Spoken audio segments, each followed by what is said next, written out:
do a driver's test ever again. From teenage years right through till... In New South Wales, drivers over 85 who want to keep an unrestricted licence have to sit an on-road driving test.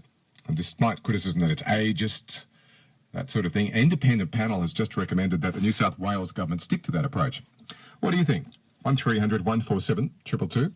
Should it be expanded, like a lot of these state-by-state driver licensing and registration schemes, state-based? Should it go national?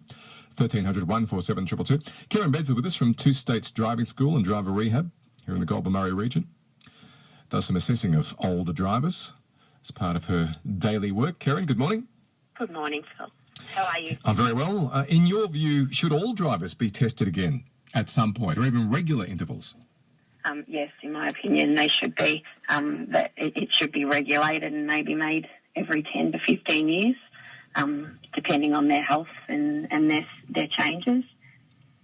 Are you including people who are in their 30s and 40s and 50s? Yep. I'm including everybody, just not the aged. Why is that? How would it help us? Well, it's a life skill. It's a skill that we take for granted. So it's something that, we might be tested when we're 18, but then again, we're not retested again till we're 85. So we've got, all those years where we've created bad habits. So, nurses have to update their skills. Why can't drivers? Some people might be listening to it and shuddering at this idea of having to be retested and maybe have their driver's license hinge on that. What about experience? Doesn't that count for something? Yeah, it does. But as obviously experience, as we do get older, we are more experienced. But then we also create bad habits in our driving, like within our driving. So a lot of us have bad habits and they might shudder at the skill of maybe being retested every 10 years. But I haven't met a person that hasn't said, well, if I was tested again now, would I pass? In your experience, do our driving skills deteriorate as we age, or is it a bit discriminatory, as some people suggest? Well, we should get better as we age because we've got more experience as we age. So, our skills should get better. They shouldn't deteriorate at all. They should get better. But obviously, as we get older and our medical condition changes, then maybe we lack confidence. What sort of a testing regime would you support then? Do you mean that we'd go back onto our L's and have to sit our P's? Or?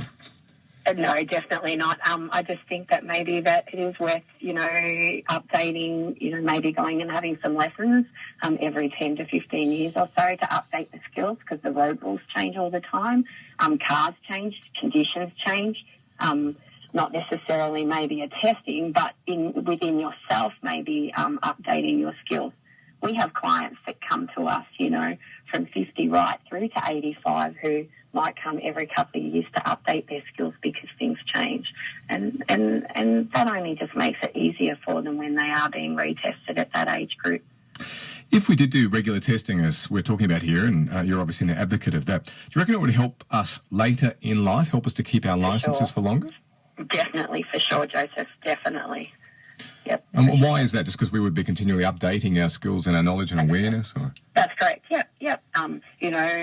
There's more people on the road than there used to be. Like I said, conditions on the road change, the rules change, and you're updating constantly. And you're more aware of what's going on. So having a system where you get your licence at 17 or 18 and then the next test you go through is at 85. It's a lot of years and a lot of changes. You would have seen it a few times where perhaps one of our senior drivers has lost their licence. Mm-hmm. Can you just tell us a little bit how someone's life might change from that happening, from you seeing it happen? It's devastating. Their independence is being taken away from them, and it's devastating. We've had some people that have said to us, we may as well die because we can't do our everyday tasks. It's devastating. I can understand why there'd be some trepidation about being tested at regular intervals. So would the testing just form going out with a driving instructor like yourself to be reassessed and then maybe, refine as opposed to you have to achieve a pass mark to keep on driving? Yeah, maybe a competency-based thing. So, and maybe there might be a level of competency that they have to achieve before, and then maybe someone like ourselves then write that and and then they can give that to the RTA, or and then they would accept that as being okay. Maybe something like that. I don't know. But even so much as the RTA testers, they also have to upgrade their skills. So it's something that happens in life as well. You're not going to include reverse parallel parking in all this, eh? No. In actual fact, the age test doesn't require reverse parallel parking at all. We'd all fail that. Or maybe not all of us. But, no, maybe not all of us. gee, you need those. See, that's the thing. So you're saying that yourself, and that's something that might frighten some people, but so does the thought of retesting no matter what age.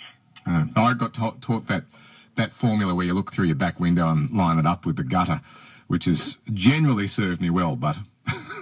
Well, that's good. Strangely... You must have had a good teacher. Well, yeah, oddly enough, not every single time, but mostly it does, so... Well, that's good. 1300 147 222. Do you think that drivers should be tested every 15 years or so, as we are talking about this morning, just to keep your skills up to date? Would you be happy to do that? We're talking to Karen Bedford, 2 States Driving School, driver rehab, and suggesting maybe how we'd introduce a framework like that, and it might help us all drive for longer in our later years. Maybe just have this, I reckon, Karen, for any driver update testing. Just what are the rules of driving through a roundabout? Just have that. If we get that right, we should be allowed to keep driving. Wow, well, that's a start, isn't it? For sure. On-road tests versus a medical test. Mm-hmm. One more important than the other? A medical test, well, obviously with a medical test, there's been some form of change to the person themselves. So it probably is rather important because, it depends on the medical condition. They could have early onset dementia. So we really need to make sure that they're okay to be out there driving on our roads as well. And then there might be a mental illness for someone maybe who's younger as well. So we really want to make sure that they're going to be okay out there. Okay, well, an idea we'll just we'll chew over this morning. That's correct. Karen Bedford, thanks for being with us. No worries, Joseph. Thank you. You have a good day. You too. Karen Bedford, 2 States Driving School, driver rehab, and just a little bit on the idea perhaps of us all doing regular testing, driver testing, maybe every 10, 15 years or so, not just when you get over a certain age. Something in that you would support. Paul's called in from Wodonga. Hi, Paul. Hi, Joseph. Hello. You've got a pet hate in this area. What is it? If I was going to start a single-issue political party, this would be it. This is my bugbear. That I agree with the idea that we all should be tested I'd even be willing to do it every 5 years. Just to, like you say, the reverse parking and the roundabouts and all that kind of stuff. Some people are pretty shocking at that. And, if you're worried about passing a test like that, then really should you be on the road? But once you get to, once you start getting elderly, the difference between